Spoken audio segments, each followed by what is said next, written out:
silent.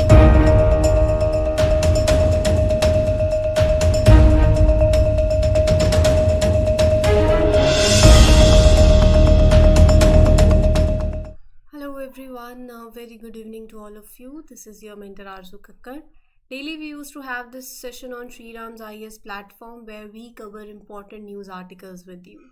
I hope you all are doing good, things are fine, खुश हो, स्वस्थ हो, चीज़ें अच्छी चल रही हैं, पढ़ रहे हो, कोई दिक्कत नहीं आ रही प्रिपरेशन में, कोई आ भी रही हो, you can ask me in the comment section and I do read your comments. Thank you for giving such wonderful feedbacks.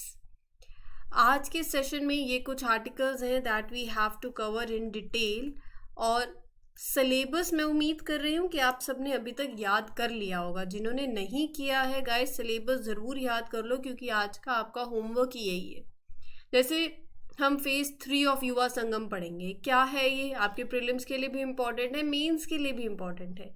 लेकिन स्पून फीडिंग पे कब तक डिपेंडेंट रहोगे? खुद से भी चीज़ों को करना सीखो. मतलब एक हद तक चीज़ें, एक लिमिट होती है ना कि आप हर एक पका पकाया खाना सिर्फ मिल जाएगा खाने को, तो वो कब तक मिलेगा? खुद से भी कुछ आना चाहिए बनाना खाना. तो कहने का मतलब ये है कि सिलेबस याद करो और खुद से लिंक करना शुरू करो. अब बहुत टाइम हो गया इन सेशंस को, ऐसा मैं हर दिन बता सकती हूँ, बताऊंगी भी. आज आपके लिए छोड़ रही हूँ कि जैसे मान लो ये कौन से आप जीएस पेपर 1, 2, 3 किससे लिंक कर सकते हो. Then you have Chanakya defence dialogue. ये आपके प्रीलिम्स के लिए इंपॉर्टेंट है. Will take that up. अच्छा, ये मुझे बताना आप कौन से जीएस पेपर से लिंक करते हो, फिर मैं देखूंगी आपको सिलेबस याद है या नहीं. ऑपरेशन नन्हे फरिश्ते, ये भी पढ़ेंगे, प्रीलिम्स के पॉइंट ऑफ व्यू से इम्पॉर्टेंट है. एंड ऑपरेशन नन्हे फरिश्ते सिर्फ मतलब अगर आप ये सोचो कि सिर्फ इस ऑपरेशन को पढ़ के बात बन जाएगी, नहीं. इसके बाद will also talk about railway protection force. Railway protection force, right. सवाल बन सकता है यहाँ से, इनका क्या लिंक है इसके साथ, देखेंगे. पैलिएटिव केयर, मैंने आपको कहा था कि in the coming lecture will talk about palliative care और ये बहुत ही ज़्यादा इंपॉर्टेंट टॉपिक है. मेंस के पॉइंट ऑफ व्यू से very very important, equally relevant. तो हम इसको अगर आप देखो तो मेंस के पॉइंट ऑफ व्यू से क्या लिंक करोगे? Issues that are related to health care in India, this is one thing that you can link. आपको पता होना चाहिए हेल्थ केयर से रिलेटेड क्या क्या इश्यूज है इंडिया के अंदर. Directly you can link it with your GS paper 2, health sector, right. Government policies and interventions. तो ये एक आर्टिकल है जो आपका मेंस के लिए भी जाता है और प्रीलिम्स के लिए भी जाता है. अब प्रीलिम्स के लिए क्या जाता है?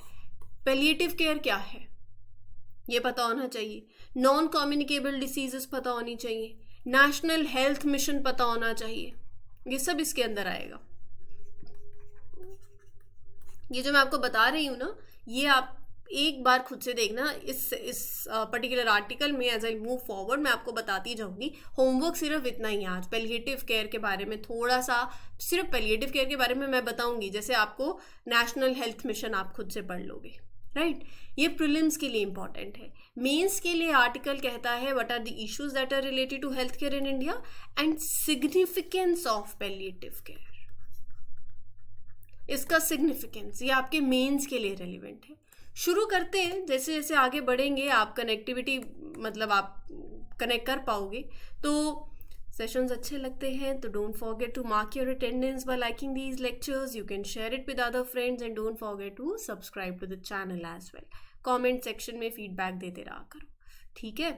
अच्छा, अभी क्या हुआ है, एक रीसेंट स्टडी हुई है और ये आर्टिकल आपके हिंदू के अंदर ही आया था कि उस रीसेंट स्टडी ने they have shed light on this financial burden that is being faced by the patients who are grappling with serious illnesses. जब किसी भी कोई इलाज होता है तो उसकी कॉस्ट इतनी ज़्यादा हो जाती है कि वो बंदे को पॉवर्टी की तरफ पुश कर देता है. आधा खर्चा आपका बहुत ज़्यादा हाई कॉस्ट होती है और ऐसी इलनेस जो कि बहुत ज़्यादा सीरियस, उसमें बहुत खर्चा जाता है, राइट.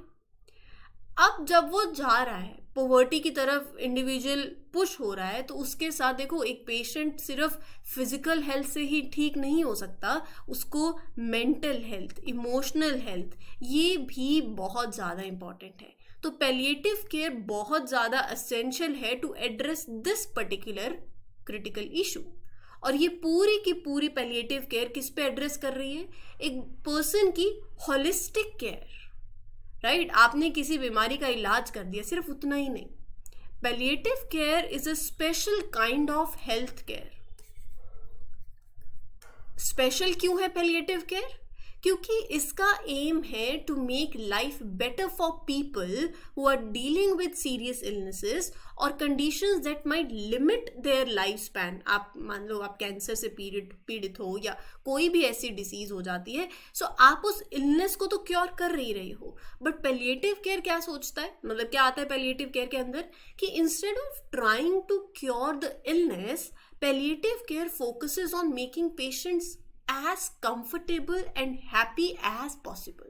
अगर हमें बुखार भी हो जाता है, या आप समझ रहे हो कि दवाई डॉक्टर दे रहा है, लेकिन जब तक आपके आसपास कोई ना हो, देखने वाला नहीं हो, कोई आपको मोटिवेट नहीं करे कि अरे नहीं हो जाओगे ठीक, टेंशन मत लो, राइट, वो एक सेंस ऑफ सपोर्ट चाहिए होती है कि आप उस पर्सन को कैसे कंफर्टेबल कर सकते हो, कैसे उसकी क्वालिटी ऑफ लाइफ को इम्प्रूव कर सकते हो, कैसे उसको सोसाइटी में वापस लेकर आ सकते हो। So it's not about curing the disease, but rather addressing the physical need of a patient, the emotional need of the patient, the social need of the patient. Are you getting my point? So this care doesn't just look at their physical health. It also pays attention to their emotions, their social well-being, their financial situation also. So it's all about providing a comprehensive support, right? A support that will improve the overall quality of life for the individuals who are facing serious health issues, right? So this is what palliative care is. अगर ये समझ आ गया है, ये 4 लाइनें आपके सामने लिखी हुई हैं जो आप अपने आंसर्स में लिख सकते हो। Addressing physical, emotional, social needs of the person, improving their quality of life, providing comprehensive support, a support that not only addresses the physical health but also social and economic realities. Clear है? इसके significance पे बात करते हैं थोड़ी सी। Palliative care का significance मैंने आपको बताया कि यूपीएससी आपसे मेंस में आपके बहुत ज़्यादा काम आएगा। See, according to WHO, palliative care is explicitly recognized under human right to health।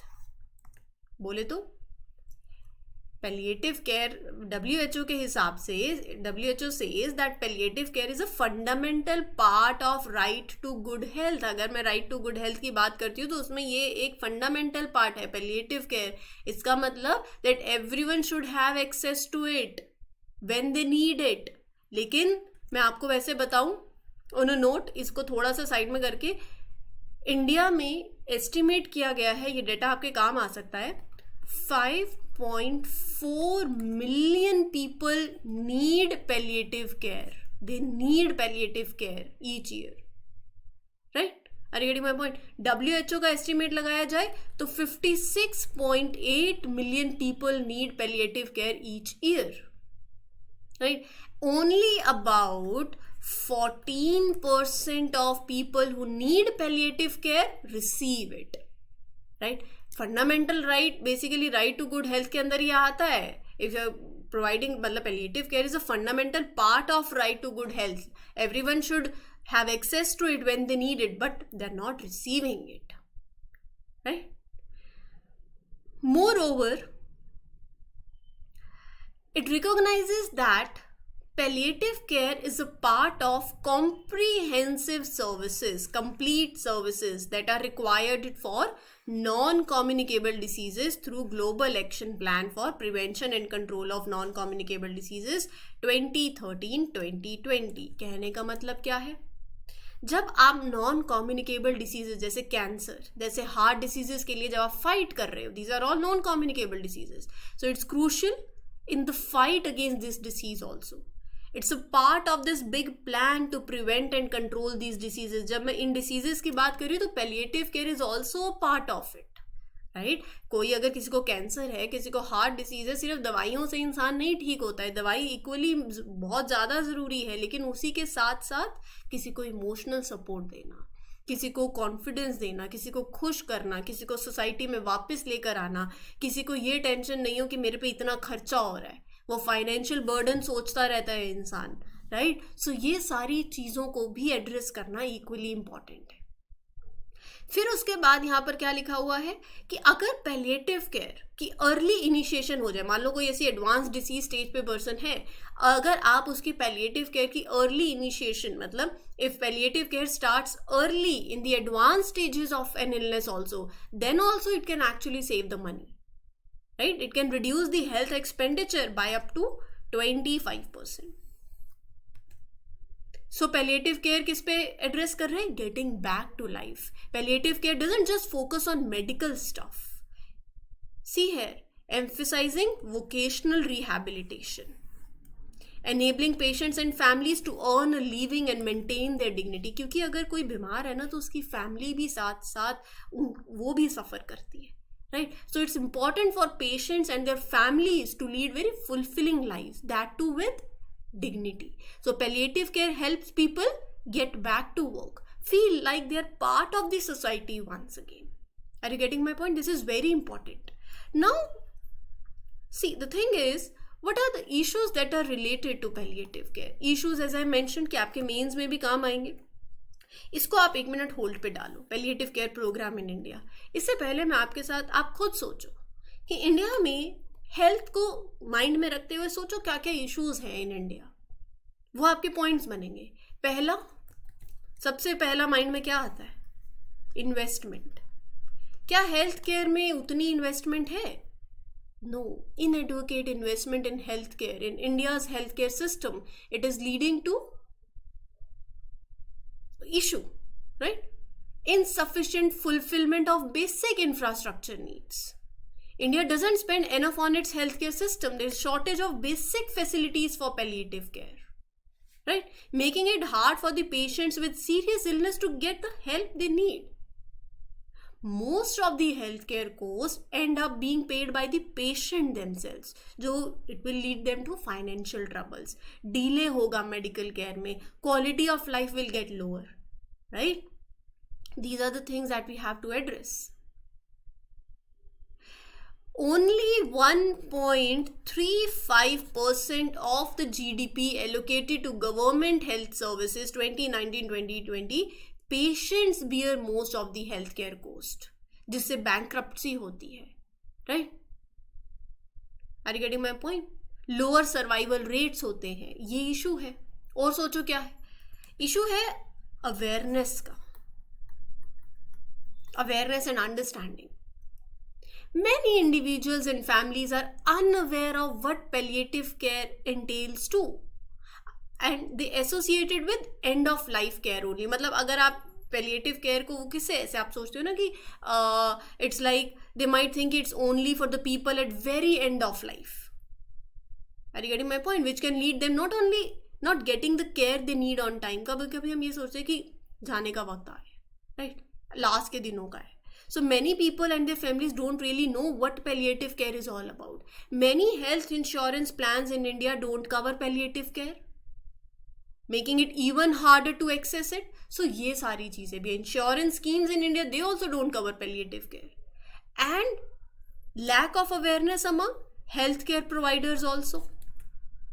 Even some doctors, many healthcare professionals, they lack the clear understanding of palliative care. Right? This means they might not suggest it to the patients, or they might not include it in the treatment plans. So these are some of the issues. और सोचो, no dedicated budget, as I mentioned, heterogeneous healthcare infrastructure. So ये मतलब urban heterogeneous in the sense कुछ facilities concentrated है in only urban areas. Palliative care services remote regions में, rural regions में है ही नहीं. That is your third point. Are you getting my point? अब अगर हम अर्बन एरिया की बात आ रहे हैं तो even in cities also palliative care often gets overlooked, क्योंकि it doesn't make as much money as other medical services, right? So these are the things that you have to understand, right? Then you have palliative care program in India. ये आपके mains के लिए काम आएगा. So while there is no dedicated budget for national palliative care program in India, it is included within mission flexipool under national health mission. National health mission के बारे में आप पढ़ोगे आज.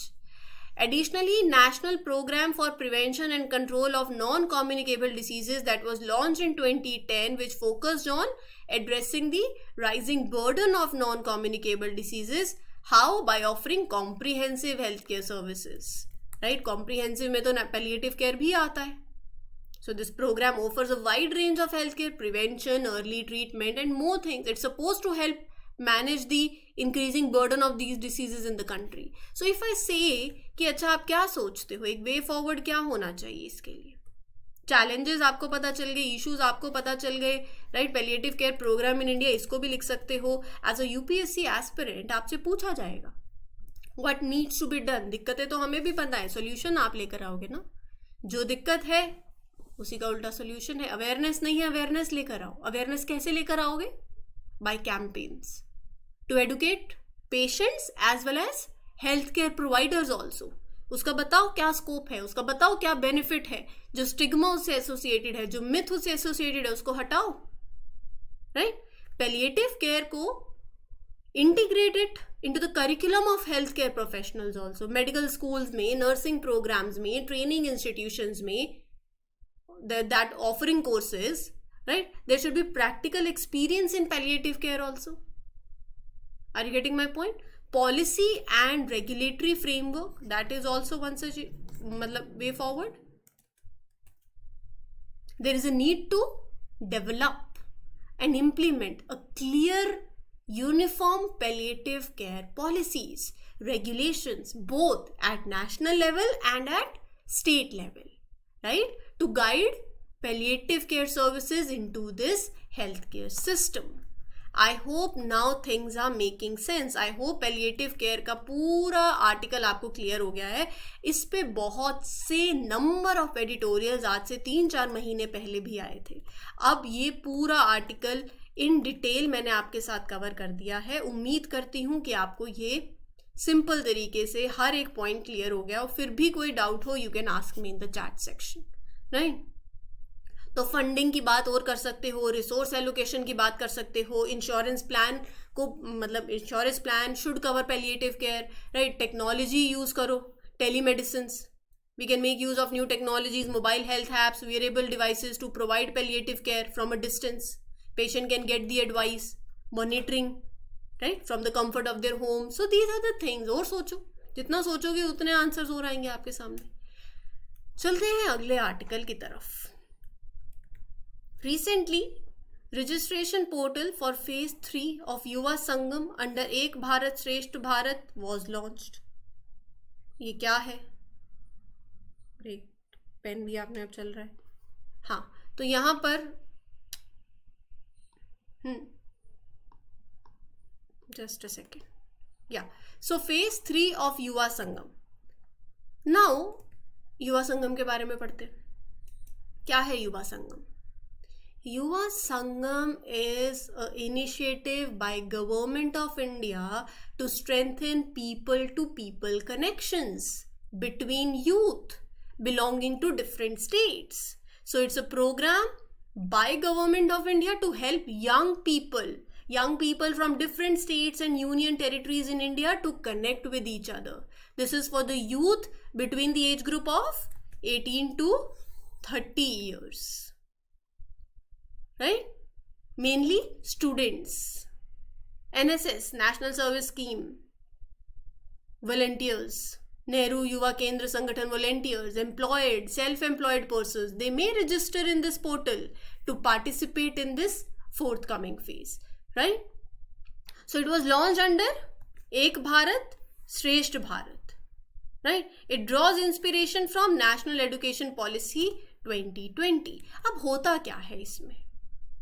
वो ध्यान देते हैं. It focuses on, so it's all about learning. It's all about experiential learning. It's all about imbibing the knowledge of this rich diversity of India on first hand basis. जैसे आप कहीं जाओगे तो सीखोगे ना, कहीं जाओगे तो आपको वहाँ का कल्चर समझ आएगा, आप अपना बताओगे, वो आपको बताएंगे. So it's cultural exchange, right? With the celebration of diversity, where people celebrate the differences in these various parts of the country. Participants get fully immerse themselves in different aspects of life, environment, important achievements, connecting with young people in the state they visit. So for phase 3 of Yuva Sangam, 20 well-known institutions, participants from 20 higher educational institutions will be visiting 22 states and UTs to learn, to experience the rich diversity and culture of each place. It's like big, ऐसे लगा लो एक educational journey है, where they get to see, feel, connect with various parts of India. Clear? So under this, youth will receive multi-dimensional exposure in 5 broad areas. What are those? These are these 5 broad areas. Just a minute. Yeah. So these are the 5 broad areas. Tourism, tradition, development, paraspar, sampark, people to people connect, and technology. आपसे पूछा जा सकता है. Right? So do remember this. Then moving on to the next article, Indian Army is planning to launch Chanakya Defense Dialogue, a forum for discussing important security matters. Now what is Chanakya Defense Dialogue? पढ़े? Start करें? So Indian Army is getting ready to start something, this Chanakya Defense Dialogue. It's like a regular meeting where important people in defense and strategy from around the world, they will come together to talk and share their ideas. So it will serve as a regular forum, bringing together the top minds from the defense and strategic sectors. So its purpose है to combine knowledge, intelligence, integrate it, the strategy, the expertise, to discuss things like forces of nearby countries, the important Indo-Pacific region, right? Evolving impact of emerging technologies on defense and security, इन सब की बातें होंगी. So यहाँ पर Indian Army is teaming up with think tank, Center for Land and Warfare Studies, to organize the event. And it will draw participants from diverse range of nations, Australia, France, Japan, United States, right? So scheduled as a 2-day conference.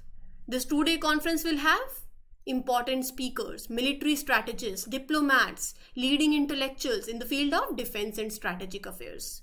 Discussions will revolve around the broad spectrum of security challenges, particularly South Asia or Indo-Pacific region, right? So these all will be the topic of discussions. So it will be a big meeting where experts will talk about how to handle security challenges in this particular sector, military activities, nuclear safety, collaboration on defense technology, right? Now last but not the least, you have Operation Nanhe Farishte, and RPF plays a very important role here. So what is Operation Nanhe Farishte? Let's talk about it. Operation Nanhe Farishte is a program that is run by Railway Protection Force to help reunite the children जो बच्चे अपनी family से separate हो गए थे for different reasons, right? So here RPF will help to reunite the children. So यहाँ पर इस RPF के बारे में थोड़ा सा पढ़ लेते हैं. So overall पता चल गया, children जो बच्चे in the need of care and protection who come in contact with Indian Railways, they were rescued, they were handed over to the concerned authorities before being restored to their families. Now what about RPF? So RPF has been around since 1882, when various railway companies appointed their own guards for protection of railway property. They hired their own guards. 1957 में it became an official force, statutory force. Here you can see, right, by an act of parliament, and subsequently declared as an armed force of the Union in India. फिर 2003 के अंदर RPF partially took up the duties of escorting passenger trains and access control at the railway stations. It's led by Director General. It is an arm force under which ministry पूछी जाए तो under ministry of railways. Task क्या है? With protecting and securing railway property, right, the passenger areas and the passengers themselves also. UPSC यहाँ से statement based question डाल देगी about RPF. तो what is there task? It is led by, it is armed force under which ministry and rest other thing. जो भी इनका operation है वो सारा पूछा जा सकता है. So make sure that you remember these points, right? So this was all about today's lecture. This is your mentor Arzu Kakkar signing off for today.